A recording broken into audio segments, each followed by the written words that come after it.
अस्सलाम वालेकुम, welcome back to my channel. क्या हाल है सबके? खैरियत से हैं? मैं भी बिल्कुल ठीक हूँ अल्हम्दुलिल्लाह। और आज मेरा बहुत बिज़ी डे गुज़रने वाला है क्योंकि मुझे अपने दोनों बेटों को लेकर जाना है शॉपिंग के लिए। और मैंगो आज मैं आसमान की जल्दी भी उठ बना गई लो। हूँ। इस वक्त सुबह के अब 8 डाल बज के रहे हैं और ग्राउंड में आई थी मैं चीनी डालने के लिए, चूंटियों के लिए, चूंटों के लिए। जल्दी डालें। तो दोनों बेटे मेरे साथ हैं। बोली मैंने और आप लोग भी सुबह के चल मैंने टाइम क्या किया अपने हुआ है। खाने पीने यहाँ पे चप्पल रखी है, शुरू करने वहाँ से तक आके पहले बस। अल्लाह की ये जो छोटी छोटी सी मखलूक हैं, इनको दाना पानी डाल दिया करें। अल्लाह ताला बहुत खुश होता है। और कल मशीन लगाई थी, कपड़े चेयर पे भरे पड़े हैं, अंबार लगा हुआ है, उनको सबको तय करना है। मुझे घर पूरा समेट कर जाना है क्योंकि जब मैं जाऊंगी तो हमारी जो हेल्पर हैं आमना आंटी, वो आएंगी मेरी गैर मौजूदगी में, तो उनके लिए मैं सारे काम समेट के जाऊंगी। सारे जो मुझे झाड़ पोछ करनी है वो मैं सब करके जाऊंगी। हस्बैंड ने कहा है कि मुझे बेसन की रोटी खानी है चटनी के साथ, तो मैं बेसन की रोटी का इंतज़ाम कर रही थी। दोपहर का खाना, रात का खाना सब तैयार करके जाऊंगी क्योंकि मुझे आइडिया नहीं है कि मुझे कितने घंटे लग जाएं। तो बहुत दूर मार्केट है जहां मुझे जाना है।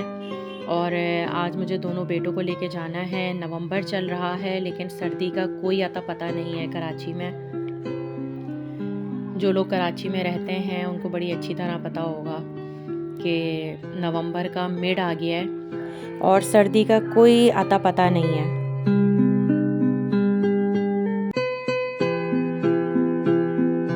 बेसन की रोटी बना रही हूँ। इसके तमाम अज्जा, इसका मेथड मैं आपको डिस्क्रिप्शन बॉक्स में लिख दूँगी ताकि आप लोगों को इजी रहे। आप लोगों ने इसको ज़रूर ट्राई करना है। बहुत मज़े की रोटी बनती है बेसन की, बहुत टेस्टी बनती है। तो इसको ज़रूर ट्राई कीजिएगा और फिर मुझे बताइएगा कि आपको मेरी ये वाली रेसिपी कैसी लगी है। तो झटपट से मैं बेसन को बस गूंद लूँगी। जिस तरह से हम लोग नॉर्मल आटा गूंदते हैं उसी तरह से इसको गूंदना है, हार्ड नहीं रखना। अच्छा, बहुत सारी ख़वातीन ना बेसन का जो आटा होता है ना उसको हार्ड गूंदती हैं, तो उससे जो रोटी है ना वो भी हार्ड बनती है। मैं बिल्कुल हमारा जो मतलब नॉर्मली आटा हम लोग गूंदते हैं ना वैसे ही गूंदती हूँ। ये देखें, इससे अंदाज़ा हो गया होगा आपको कि जिस तरह मैं नॉर्मल आटा गूंदती हूँ रोटियों का, उसी तरह से मैं ये आटा गूंदती हूँ। इसमें मैं 1 कप लाल आटा डालती हूँ गंदम का और 2 कप बेसन होता है।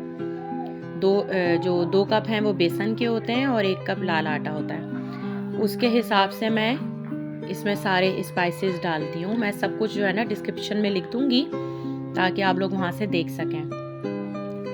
हस्बैंड भी उठ चुके थे, बच्चे भी उठ गए थे, तो वन बाय वन मैं सारे काम कर रही थी। मुझे दोपहर के लिए खाना भी बनाना था। आज मैं खिचड़ी बना रही थी और रात के लिए मैं कीमा आलू बना के जाऊंगी और बच्चों के शाम के लिए चाय के साथ के लिए मैंने सैंडविच बना दिए थे। और अभी सुबह नाश्ते में भी बच्चे कह रहे थे कि हमें ना सैंडविच बना दें, क्लब सैंडविच, तो उसकी भी मैं अभी सारी अरेंजमेंट करूँगी। अभी मैं फ़िलहाल बेसन की रोटियां बना रही थी वन बाय वन। अच्छा, जो मैंने आपको बताया है ना कि 1 कप आटा है और 2 कप बेसन है, तो इसमें ना 6 रोटियां बनी थी बड़े बड़े साइज़ की, अच्छे साइज़ की यानी ना। तो 6 रोटियों के लिए ये जो मेजरमेंट है ना ये बिल्कुल परफेक्ट है, ये जो रेशो है।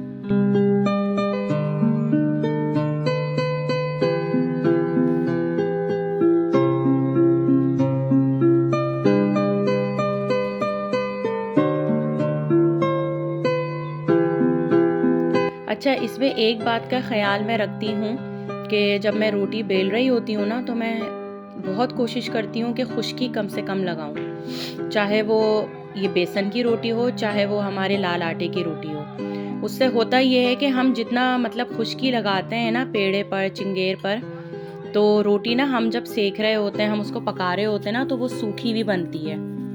और अगर आप इस चीज़ का ख्याल रखेंगे तो इसमें आपको ना काफ़ी ज़्यादा फ़र्क महसूस होगा कि खुश्की जो है ना कम से कम लगाएं पेड़ों पर भी।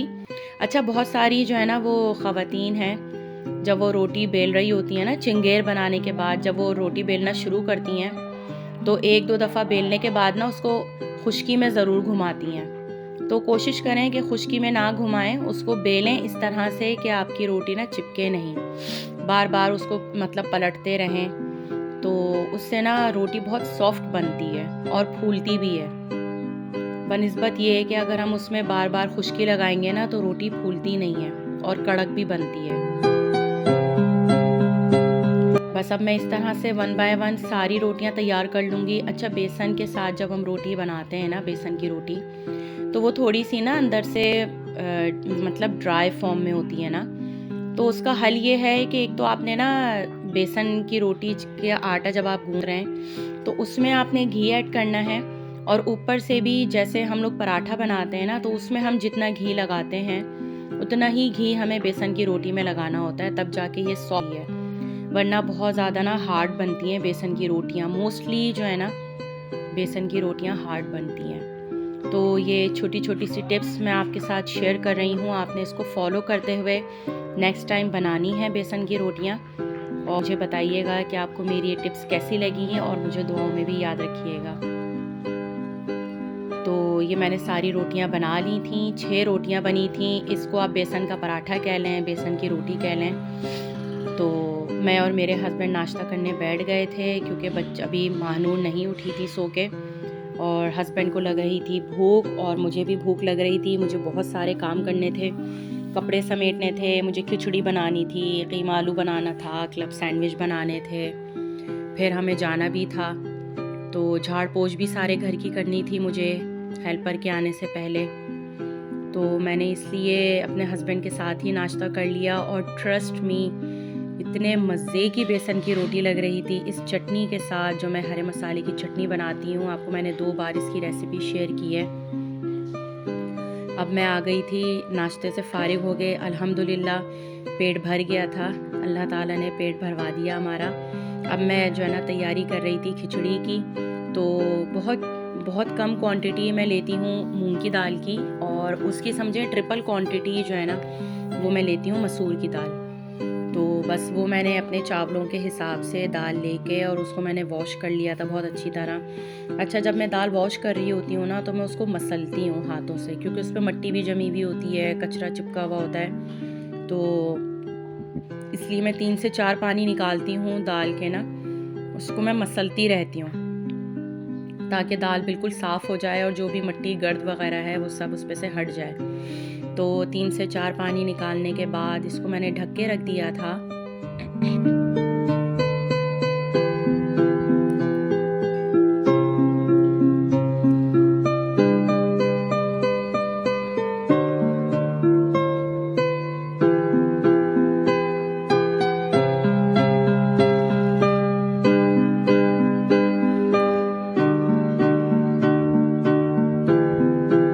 जब भी मैं रिकॉर्डिंग करने बैठती हूँ सब्ज़ी वाले आ जाते हैं, टिन डब्बे वाले आ जाते हैं, फल वाले आ जाते हैं, कभी बाइक गुजर रही होती हैं, समझ नहीं आता कि किस टाइम रिकॉर्डिंग करे बंदा।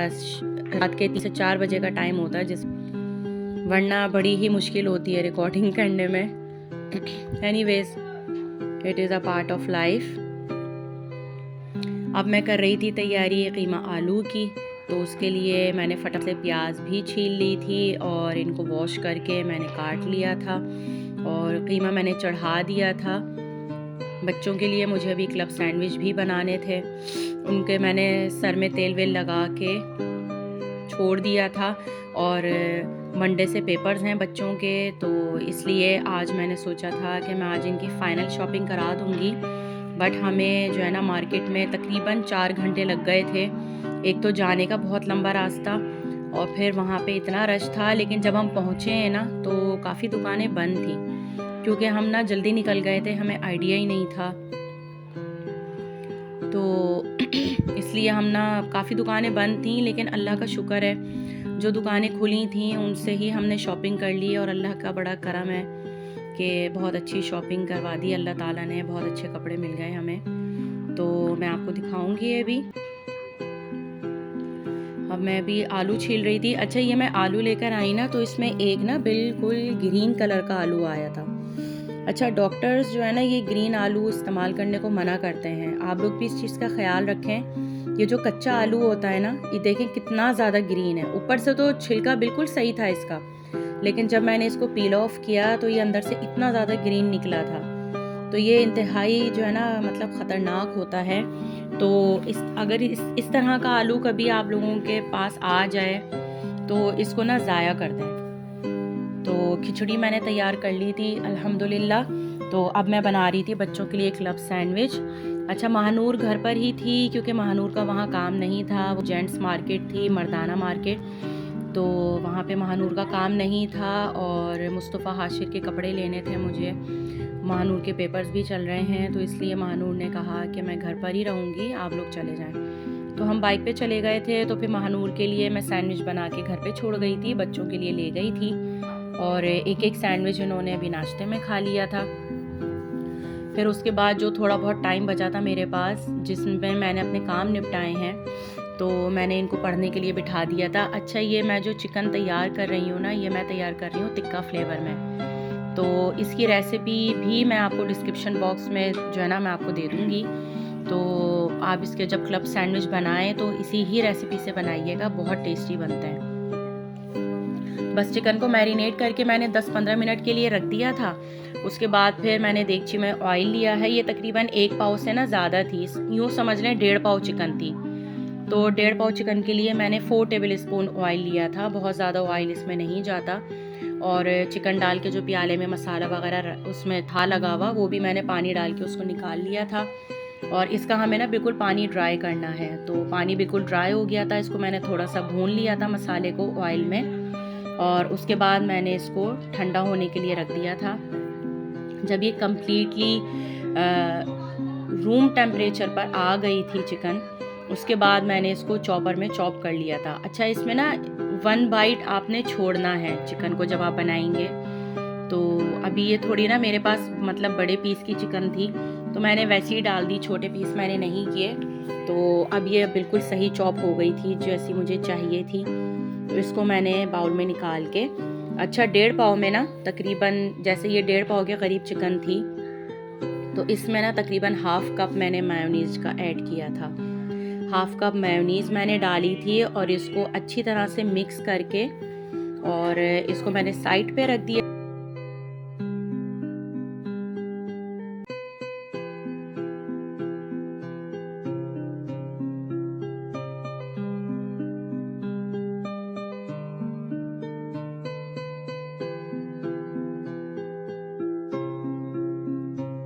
इनको सेक लिया था।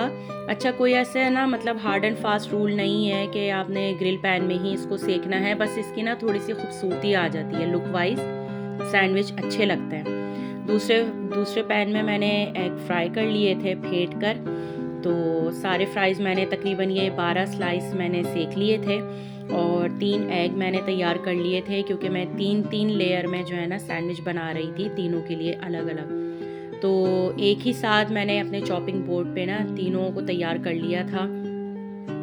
अब अलग अलग तैयार करती तो बहुत टाइम लग जाता, तो इसलिए फटाफट से मैंने तीनों स्लाइस रखे ना। सबसे पहले मैंने मायोनीज़ उस पर स्प्रेड की है, उसके बाद अच्छी ज़्यादा क्वांटिटी में मैंने चिकन डाली है उस पर मायोनीज़ जिसमें मैंने डाली थी, और उसको मैंने स्प्रेड करके। अच्छा, इसमें ना क्या कहते हैं, केचप नहीं जाती है इसमें, जो है ना चिली गार्लिक सॉस जाता है। तो चिली गार्लिक सॉस मैंने जो है ना दूसरे स्लाइस स्प्रेड कर दिया था। चाहें तो मायोनीज़ और ये चिली गार्लिक दोनों इसमें मिक्स कर लें, और चाहें तो इसमें सिर्फ चिली गार्लिक सॉस डाल दें। अच्छा, ये तीनों डाल के मैंने उनको टर्न करके चिकन के ऊपर रख दिया था, और ऊपर से दोबारा से मैंने मायोनीज़ डाली थी। अच्छा, इस स्टेप में ना मुझे क्यूकम्बर भी रखने थे, लेकिन मेरे जहन से ना बिल्कुल निकल गया। क्यूकम्बर मौजूद थे लेकिन मुझे याद ही नहीं रहा। बाद में मुझे याद आया जब बच्चे आधे से ज़्यादा जो है ना फिनिश कर चुके थे, तो फिर मुझे याद आया इस जगह पे ना मायोनीज़ के ऊपर हम और एग के ऊपर हमें जो है ना क्यूकम्बर रखने थे। अच्छा, सैलेड लीव्स भी रखा जा सकता है इस पे ना। तो फिर दोबारा से मैंने उसके ऊपर चिली गार्लिक सॉस लगा के और अंडे के ऊपर टर्न कर दिया था स्लाइस को, और उसके ऊपर जो है ना मैंने ये मायोनीज़ लगा के और स्लाइसेस को घुमा दिया था। तो ये माशाल्लाह माशाल्लाह बहुत मज़े के, बहुत टेस्टी जो है ना सैंडविच बने थे। आप लोग इसको ज़रूर ट्राई कीजिएगा और मुझे फ़ीडबैक दीजिएगा कि आपको मेरे ये जो है ना क्लब सैंडविच की रेसिपी कैसी लगी है। आप लोग इसको ज़रूर ट्राई कीजिएगा, आपके बच्चे खुश हो जाएंगे। बस इस तरह से हाफ सेंटर से इसको मैंने कट कर लिया था और बच्चों को मैंने नाश्ता दे दिया था। नाश्ते से फ़ारिग होकर हाशिर साहब जो हैं वो अपने पेपर की तैयारी कर, तो मैं पीछे सोफे पर बैठी थी तो हाशिर को पता ही नहीं कि मैं उनकी वीडियो बना रही हूँ। तो वो हेलमेट पहन के जो है ना तैयारी कर रहे थे, तो मुझे बहुत क्यूट लग रहे थे, तो मैंने खामोशी से उनकी वीडियो बना ली। फिर एक दफ़ा मैं सामने से उन्होंने मुझे देख लिया तो स्माइल देकर और दोबारा से जो है ना तैयारी शुरू कर दी उन्होंने। बस फिर अभी तकरीबन 11:30 बजे का टाइम था, तो हम लोग थे कोऑपरेटिव मार्केट और ये हमारे घर से बहुत दूर है। करीम सेंटर और कोऑपरेटिव मार्केट दोनों आमने सामने हैं। बस अब हम जो है ना बाइक पार्किंग में लगा रहे थे और अब हम जा रहे हैं कोऑपरेटिव मार्केट के अंदर। और काफ़ी दुकानें जो है ना इस वक्त बंद थी। हम लोग पहुँचे हैं तकरीबन 12:15 बजे। हम 11:30 के बाद घर से निकले थे, लेकिन बाइक पे 2 बच्चों के साथ सफ़र करना बहुत मुश्किल है और इतनी तेज़ धूप थी कि मैं आपको क्या बताऊं। बहुत तेज़ धूप थी आज। ऐसा लग रहा था जैसे जून जुलाई का महीना चल रहा है। नवंबर तो लग ही नहीं रहा कहीं से। आप इससे अंदाज़ा लगाएं कि मेरे बच्चों ने हाफ़ स्लीव्स पहनी हुई हैं। बस वो धूप की वजह से उनको स्लीव्स पहना दी थी। तो ये मैंने कोट पैंट के कलर निकलवाए थे और ये जो मैं निकाल के आपको दिखा रही हूँ, ये तो मेरे दिल को ऐसा लगा था कलर, लेकिन बस थोड़ी सी बैड लग हो गई कि इसमें ना एक का साइज़ था, एक का साइज़ नहीं था और मुझे दोनों के सेम लेने थे। अब हम लोग आ गए थे कुछ खाने पीने के लिए। तो यहाँ एक केबिन पे फ्रूट चाट बन रही थी, बहुत ज़बरदस्त ना, सारे फ्रूट्स डाल रहा था और बड़ी सफाई से ग्लव्स पहन के और साफ़ सुथरे तरीके से बना रहा था। तो फिर मेरे हस्बैंड ने और मैंने 3 प्लेट्स ले ली, हम लोगों ने मिलके खा ली। और ये हमने शेरवानी फ़ाइनल की थी। माशाल्लाह बहुत हसीन खूबसूरत शेरवानीज़ हैं दोनों की। और कोट पैंट हम ले चुके थे, घर जाके आपको दिखाऊंगी।